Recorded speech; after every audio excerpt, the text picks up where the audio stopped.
E aí, gente, vamos para mais uma questão de revisão. Ó, calcule o momento de força da força de 750 newtons, está aqui a força, causa no ponto O. Ou seja, essa força aqui de 750 vai forçar essa parte da peça, da estrutura, a girar. Se vai girar ou não, aí é outra questão, a questão de equilíbrio, que é a nossa próxima matéria. Mas aqui eu não estou preocupado se vai girar ou não. Estou preocupado em calcular o momento. Então, como que a gente procede nessa questão para calcular o momento?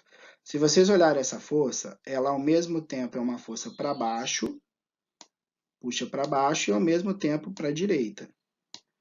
Então, a gente tem que saber quanto da força de 750 está para a esquerda e quanto está para a direita e quanto que está para baixo.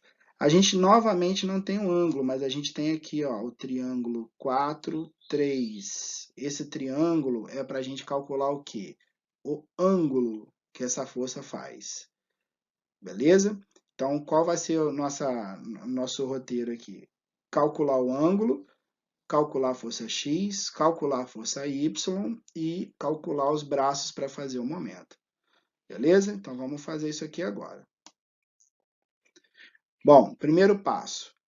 Aqui, ó, o triângulo 4, 3. Tá aqui. Então, se o ângulo é alfa, que eu chamei de alfa, a gente tem cateto oposto, cateto adjacente. Então, a alfa é tangente a menos 1, né, a função inversa do cateto oposto sobre o cateto adjacente, 3 sobre 4. Então, a gente chega num ângulo de 36,9 graus. Beleza? Agora, a gente tendo esse ângulo, a gente vai pegar o triângulo da força aqui, ó. O triângulo da força está aqui. Então, a gente tem para baixo a força Y, para a direita a força X e a hipotenusa, que é a diagonal, de 750. Analisando isso aqui, a força X é o cateto adjacente. Então, a força X a gente usa o quê? Cosseno. Então, é 750 cosseno de 36,6, que é o ângulo que a gente acabou de calcular. Então, vai dar 599,8 newtons para a direita. Já a força Y, ela é o cateto oposto. Então, é F seno 750 seno 450,3 newtons. Tá beleza? Então, na figura, a gente tem agora o seguinte aqui nessa estrutura. O eixo X, ele está atuando, ele é aqui o eixo X, né?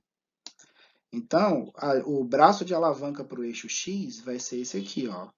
Vamos lá, qual a definição do braço de alavanca? Sai do ponto de giro e vai até a linha de força, fazendo 90 graus com a força, né? Então, o braço de alavanca é essa altura aqui de 240 milímetros, beleza? O braço de alavanca da força X. A força Y atua aqui, ó, nessa linha aqui. E vamos lá, o braço de alavanca vai ser quem? Sai do ponto de giro e chega até onde a força está atuando, fazendo 90 graus. Então, vai ser esse 200 mais esse 200, que vai dar 400 milímetros. Então, a figura do momento vai ser essa, da figura que a gente vai calcular o momento. O ponto de giro é o ponto O que está aqui, ó. Isso aqui é o ponto de giro. O braço de alavanca da força X é o dy, o braço de alavanca da força Y é o dx. Então, aqui, ó, força Y com dx. Força X com dy. Agora vamos analisar os giros. Bom, a força X tende a fazer essa estrutura girar em torno do ponto O no sentido horário. Não quer dizer que vai girar, mas vai ter uma tendência de giro. A força Y vai fazer essa estrutura girar, ou tenta fazer ela girar, né, no sentido horário também. Então, os dois momentos são negativos. Então, a gente vai usar aqui no meio, ó, a soma. Então, vai ficar fy dx, desculpa, fx dy mais fy dx. E o mais no meio, né, vocês já entenderam, porque os dois giros são no mesmo sentido. Substituindo fx com dy, esse com esse, a gente chega no valor de 324,1 newton vezes metro. Observação. Aqui, ó, tá milímetro, né? Aí eu dividi por 1000 para transformar o milímetro para metro, beleza? Então deu 324,1 newton metro. E assim a gente termina a nossa questão, beleza?